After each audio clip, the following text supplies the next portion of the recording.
Hello mga boards! Ito ay mango tapioca.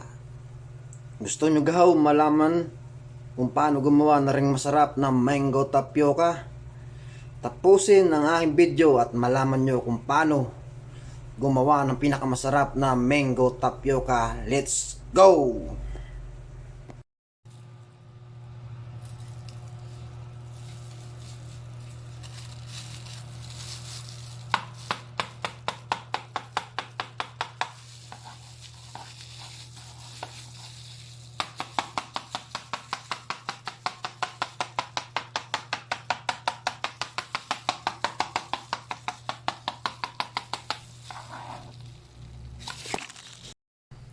Ito na ho ang kinalabasan ng ating ginayat na gulaman. Kitang kita nyo naman, gold na gold. Ari ho, ilalagay na ho natin itong ating sago. Ang sukat po nito, small. Yan, at para maganda tignan.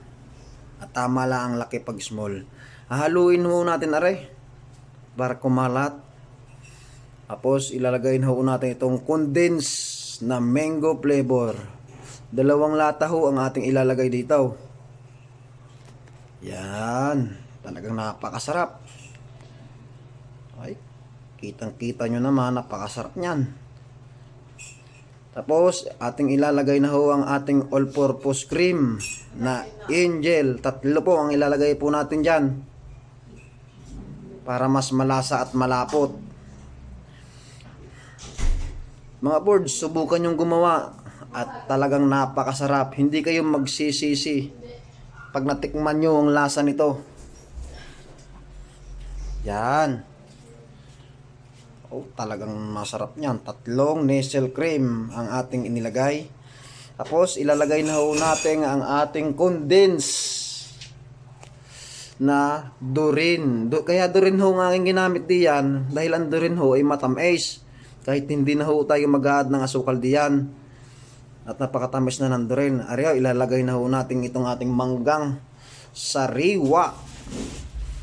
Yan, kukurkurin lang ho natin yan ang ating tinidor para ho maging maliit.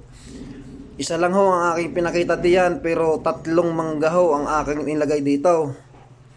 Isa lang ho ang aking pinakita at para mabilis. Yan, gagayin niyo na ang pagkakayod. Yan.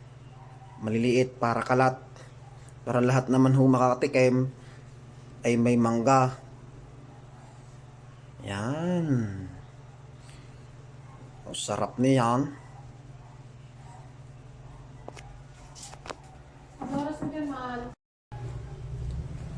Atin hong ilalagay ang ating cheese sa ating mango tapioca para lalo hong sumarap ang ating mango tapioca ho pag may cheese. Yan, haluin lang ho natin yan para kumalat ang lasa. Baka naman ho kayo ay natakam din sa aking ginawang mango tapioca. Pa-follow, like, and share para malaman naman ang iba. Yan lang po. Salamat!